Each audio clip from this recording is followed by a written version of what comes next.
Sir നമ്മൾ ഈ commonly പറയുന്ന സുന്നത്ത് അല്ലെങ്കിൽ സർക്കംസിഷൻ എന്ന് പറയുന്ന സംഭവം ആർക്കൊക്കെയാണ് ചെയ്യാൻ പറ്റുക ആൻഡ് ഇത് ചെയ്യുന്നതുകൊണ്ട് എന്തൊക്കെ ബെനിഫിറ്റ്സ് ആണുള്ളത്? സുന്നത്ത് കർമ്മം ഇപ്പം നമ്മൾ ചെയ്യുകയെന്ന് വെച്ചാൽ രണ്ട് കണ്ടീഷൻസ് ആണ് മെയിൻലി, രണ്ട് സിനാരിയോ ആണ് ആക്ച്വലി പറഞ്ഞത്.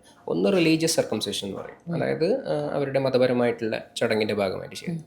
രണ്ടാമതാണ് മെഡിക്കലി ഇൻഡിക്കേറ്റഡ് കണ്ടീഷൻസ്.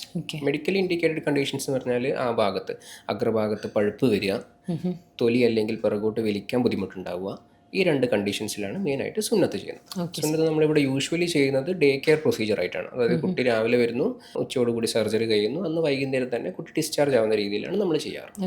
സുന്നത്ത് ചെയ്യുന്നത് കൊണ്ട് തന്നെ കുറേ ബെനിഫിറ്റ്സ് ഉണ്ട് ഇൻഡിക്കേറ്റഡ് പേഷ്യൻസിനെ ആണെങ്കിൽ. മെയിൻ ആയിട്ടുള്ള ബെനിഫിറ്റ്സ് എന്ന് വെച്ചാൽ ഭാവിയിൽ മൂത്രപ്പഴുപ്പ്, അതായത് യൂറിനറി ട്രാക്ട് ഇൻഫെക്ഷൻസ് വരാനുള്ള സാധ്യത വളരെ കുറവാണ്. നേരെ മറിച്ച് ഇപ്പോൾ സുന്നത്ത് ചെയ്യാതിരിക്കേണ്ട കണ്ടീഷൻസും ഉണ്ട്.